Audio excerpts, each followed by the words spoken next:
Hi, boys and girls. It's Mrs. Valovic and Frankie.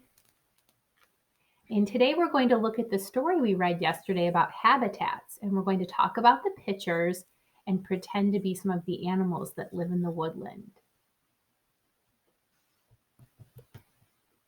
Remember, the woodland habitat has many trees and lots of thick leaves and branches. It is shady under all of the trees in the woodland.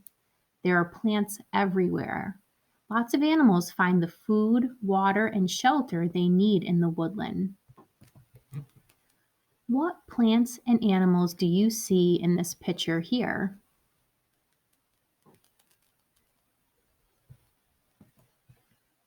There are two plants that I see. I see a tree right here and over here and many others. And then over here, I see a fern. Those are both plants that live in the woodland habitat. The animals I see in the woodland habitat are a bird, a bear, a skunk, and a rabbit. Do you remember what else we can call a rabbit? That's right, you can call it a bunny or a hare. Let's pretend to be a skunk living in the woodland. Pretend to raise your fluffy tail and spray your stinky spray. Good job. Why do you think a skunk might let out a stinky spray in the woodland? That's right. They do it to protect themselves from other animals because they are scared. And they do it to warn other animals to stay away. Remember, earlier in the year, we learned that some animals, like skunks, have to protect themselves from other animals so that they can stay safe. Now let's pretend to be a rabbit living in the woodland. Use your rabbit nose to sniff the air in the woodland habitat. What do you think the rabbit is trying to sniff and use its nose to find? This rabbit sure does look hungry. What do you smell when you are hungry at lunchtime?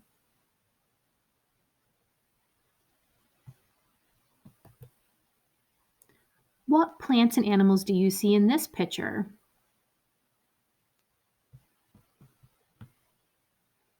I see a beetle, a spider, a raccoon, mushrooms, a mouse, berries, ants, and moss growing on the fallen log. Now let's pretend to be a spider spinning a web in the woodland. Pretend to use your arms and legs to spin a web. Great job. Why do spiders spin webs in the woodland? That's right, they spin webs to catch food to eat. Remember, food is one of animals' basic needs. The spider spins a web to catch food to eat. Now let's pretend to be a raccoon resting in a fallen log in the woodland. Make rings around your eyes with your fingers, and then pretend to be a raccoon falling asleep curled up in a log.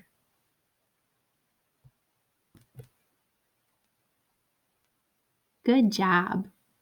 Why does the raccoon sleep in the log instead of just sleeping on the forest floor out in the open?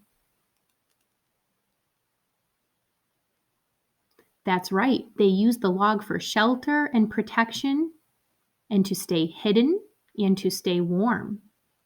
Remember, shelter is a basic need. The raccoon gets its basic need, shelter, in the woodland habitat. What plants and animals do you see in this picture?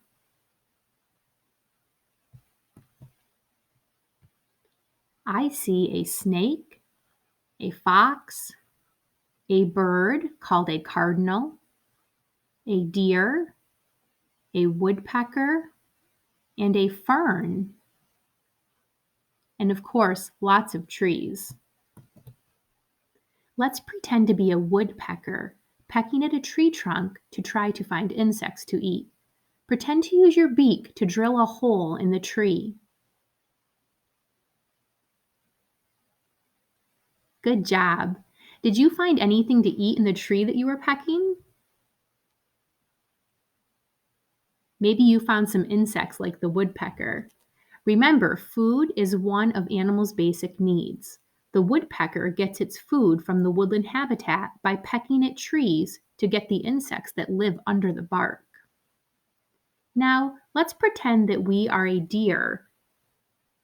The deer in this picture is lapping up water with its tongue from the stream. Pretend that you are the deer lapping up water in the stream.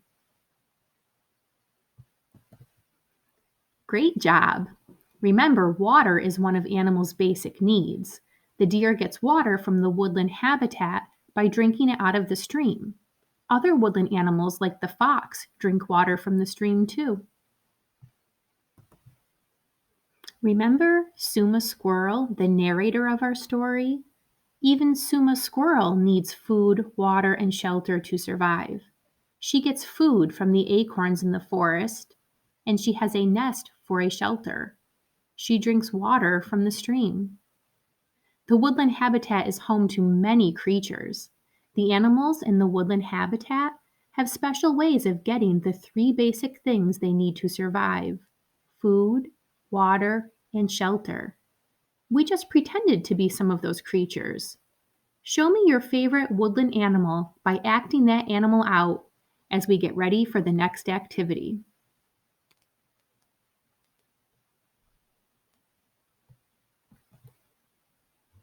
Remember yesterday in our read aloud we heard the word fragile? Listen for the word fragile while I read part of the read aloud you heard yesterday. Up in the branches of a tree, I see a robin's nest built out of sticks and grass. It is filled with fragile blue eggs that will hatch into chicks. The baby robins will be very hungry for worms once they hatch from their eggs. Did you hear the word fragile? Can you say that? Good job. Fragile means easily broken or not strong. An egg is very fragile because if you hit its shell too hard, it will crack and break. Let's play a game that we've played before. Show me thumbs up if what I say is fragile, and show me thumbs down if it's not sturdy or not fragile. Ready? Eggs. That's right. You should have your thumbs up. Eggs are fragile. Next one. Glass. Yes, thumbs up. Glass is fragile. Next one. Bricks.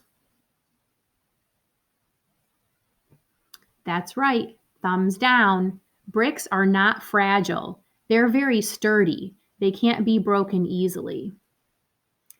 Next one. Ball. That's right. Thumbs down. A ball is not fragile. That's why when you play with a ball, you can throw it around. Next one. The tip of a pencil. Yes, thumbs up. The tip of a pencil is fragile. Next, a desk. Thumbs down.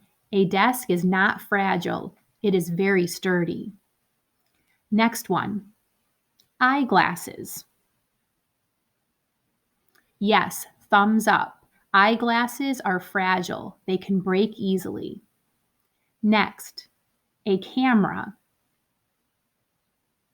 Yes, thumbs up. A camera is fragile. You can easily break the lens of a camera. Next one, chair.